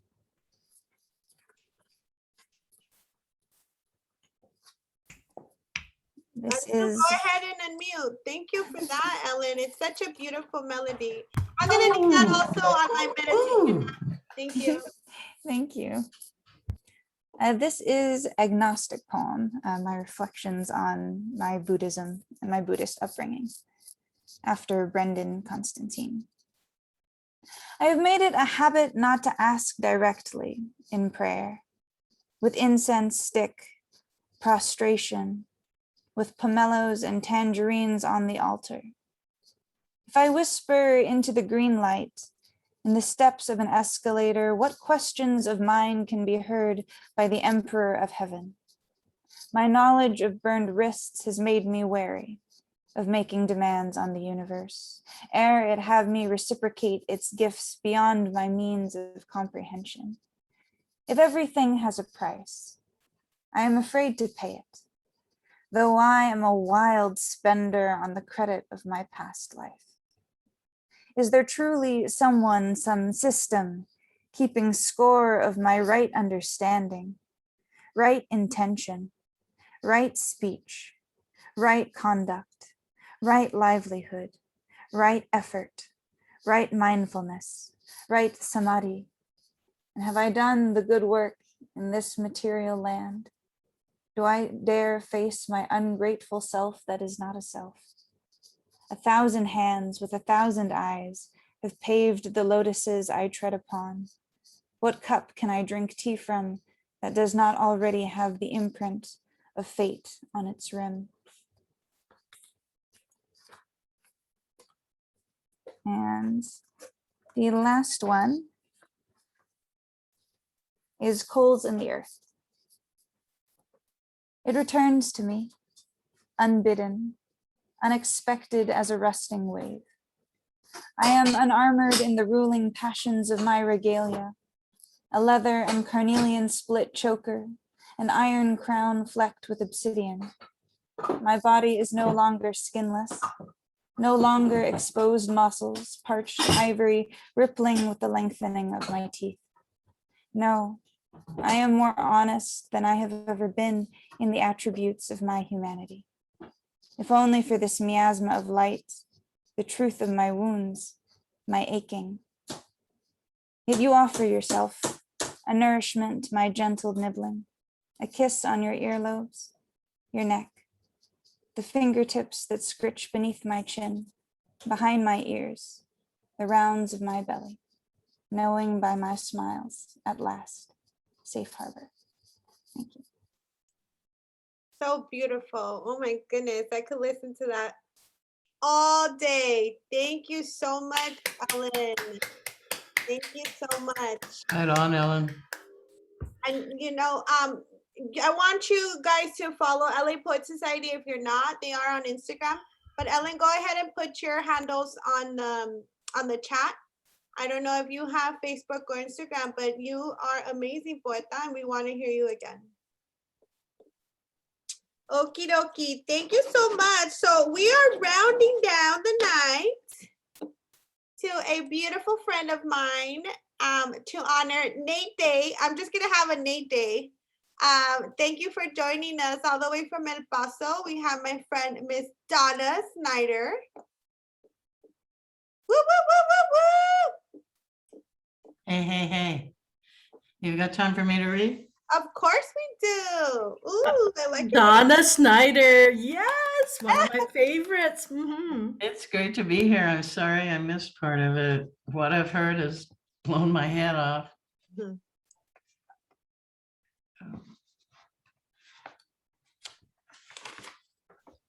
This is called, I've never read this in public before, even though it's in my first book. To continue is still imperative. My dreams have been strange lately. I know this, although I do not remember them. But the recollection of a recent dream appears in my mind from time to time. It is a dark night and I dive over and over from the prow of a dark boat into the darkest water. The moment of the dive repeats itself like a scratched phonograph record. No sense of water or air on my skin, no wet slickness. My lungs do not strain for air. My body neither heaves itself out of the water nor onto the boat. I see the water and I dive, then see dark water again, and then dive again. I have no idea where I am, nor why I would dive into the inky deep. I don't know if it is ocean, river, harbor, or lake. All I know is I am alone and the world is black, and while there is no urgency, to continue is still imperative. I do not touch the bottom. I do not find treasure or hidden horrors, just an endless prison of flesh impelled to move through the dark with no end in sight and no thought in mind, devoid of content. When I wake up, I wonder where in my life I am reawakening. I listen to the blood in my ears until I recall who I am now. It's like that in the dream. No one to gather me in their eyes and wrap me in robes of daylight and color, just the darkest night, the blackest depths. In the distance, I hear music released from its round black prison one last time before all its kind are broken. I close my eyes and write down the words, but I forget to sing along.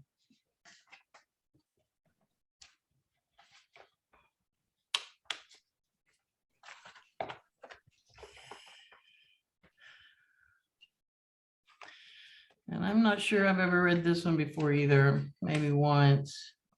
New stuff, woo! Yeah, kind of, huh? New old stuff. It starts out with an epigraph by Rilke.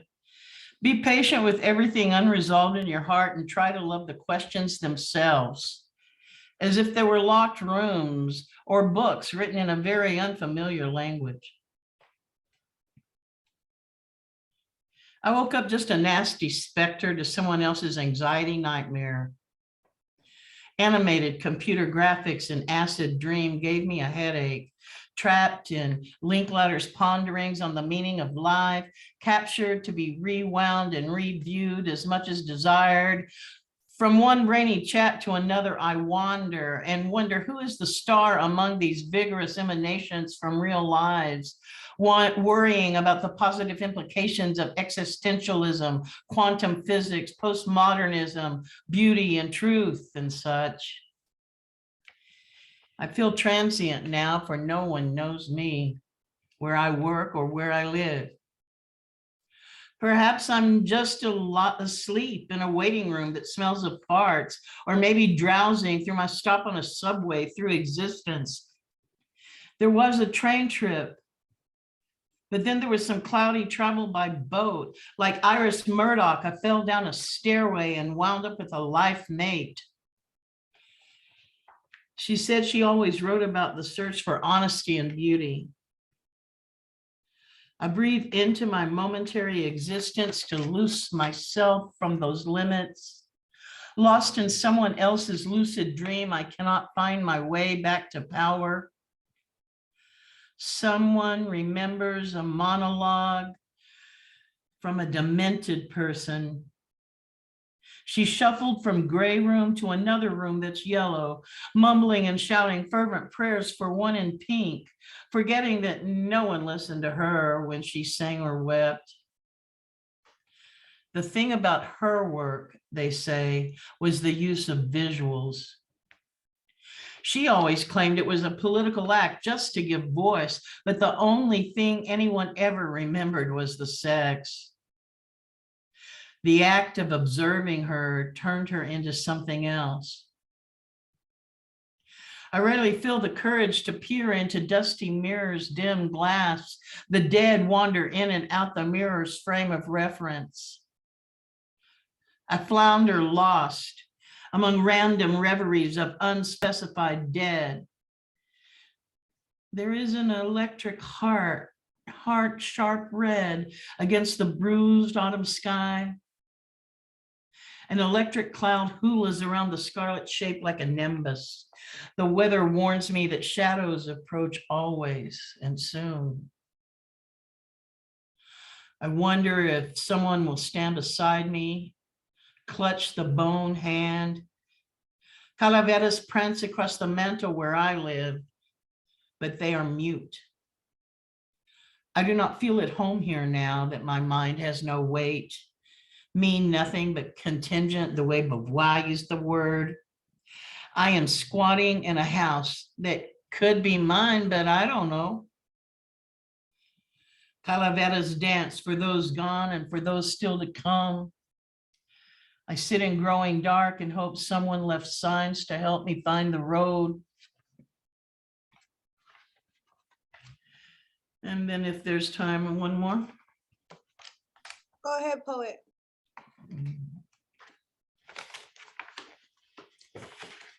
I've read this one more recently.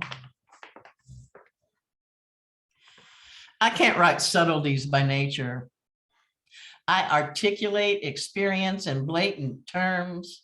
I name the emotion, wear it like a cloak of many colors to demonstrate how I am one of the chosen. I wallow in graphic descriptions of acts born in feelings, shove my nose into the dark folds of existence and scream your name.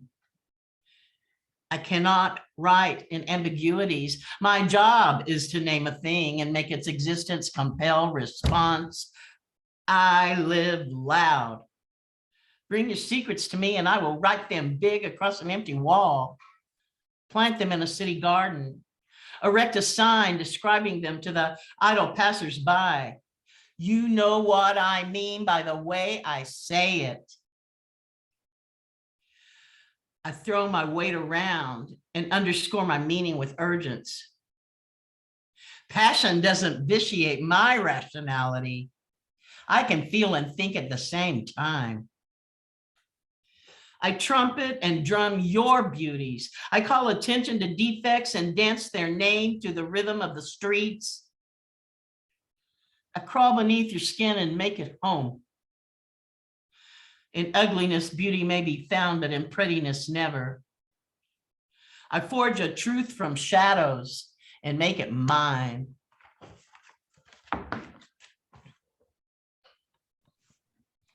Thank you. Yo! Miss Donna! Yes. Yes. That strength. Yes. Oh my God. I crawl under your skin and make it whole. Girl. Yeah. Yeah. I need a dose of that every morning. Hallelujah. Igualmente. It was so wonderful. Oh my God. Oh my goodness. So we came to the end of the road. Woo! I want a big round of applause for everybody in this room.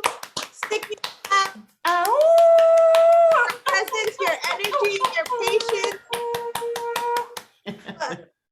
Most importantly, the fucking love for poetry and for community. And I'm sorry I cussed too much, LA Poet Society. I'm doing my best. Fuck that shit. Really, Sandy, I'm just not used to that sort of language. I mean, Yeah, right. Stacey can translate it into Chinese. Would you prefer that? Oh, I think yeah. However, it sounds more offensive. I'm down with for sure. Anyways, it's been so amazing hanging with all of you. I hope again. Give me time to read the notes. Yes, go ahead and just absorb the chat because all of you gave such an amazing performance. And I just thank you for spending your evening with me, with LA Poet Society, with each other, and just supporting the art. I hope to see many of you in real life again, across the country, across state lines, it doesn't matter. Life's too short, keep writing, no matter what, keep that pen fresh, and keep coming back. Thank you, Mr. Nate Abaurrea. Thank you so much. Another round of applause. Thank you, sir. Sorry, I missed you, fire starters. It's okay, no problem. We'll do there will be many more, Donna. There There will be many more. This is an extended family. It was an honor to be with y'all, and I can't wait to do it again soon. Amen. Thank you so much. Jess does want me to share. I don't know if she's ready. I'm having a little bit of trouble sharing the flyer, mostly because I'm from 1984, but she does have it as her background. And that's what I spoke about earlier. So Saturday, December 4th, they're having an event for LA Poet Society. If any of y'all want to come and be on that mic, support them in any way. They're still selling their dope t-shirts. Please go ahead and follow their links. It's a great organization. They're trying to do big things and keep workshops in person by real poets, by real people, keeping the community alive. So yeah. Oh, one other thing that we didn't add on there, because Juan's making his own flyer, but his band's going to be playing at our table this Saturday too. Oh, yeah, so we got our pop-up open mic. We're going to be selling our stuff, our merch, and we have, yeah, and we're going to have Juan. We have Juan Flautista, or what do they call it? Latinity. They'll be joining us. Hey, could I mention what's happening at Tumblewords this Saturday? Go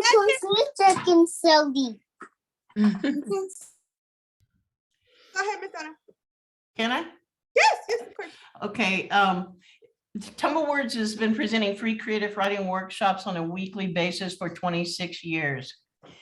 And it's been for the Juarez, El Paso, Las Cruces, 3-state area until COVID hit, and now it's worldwide. And this Saturday, we're having part 2 of just this incredible workshop called Documentary Poetry and Carceral Geography in El Paso. And we're exploring the carceral spaces, the jail spaces, either immigration or criminal justice spaces in geography in El Paso, Texas, by using writing prompts to detail what we see in our surrounding environments and experience in our own communities. This is particularly rich for El Paso. I don't know if you know, but we're like right in the middle of the babies in cages. A few years ago, we had thousands of Afghanis in our parked in tents in our fort. We have hundreds and hundreds of children still in detention in tents in our fort, in our military base. And so this is a cool thing. It's part 2, but it will be independent of part 1. The 2 women who are doing it are just out of sight. Nora Spicer is a Mellon Humanities Collaborative Faculty Fellow at El Paso Community College and experiential educator, writer, and and translator. She holds an MA in history from Harvard and a Bachelor's of Arts in history and English literature from Oxford University. She's designed and led expeditionary learning programs, get it, teaching college accredited courses in literature, history, and Spanish language while biking, mountaineering, and paddling. She moved to El Paso in January 2019 and spent a year volunteering in migrant shelters and immigration detention centers. And she now teaches history at El Paso Community College.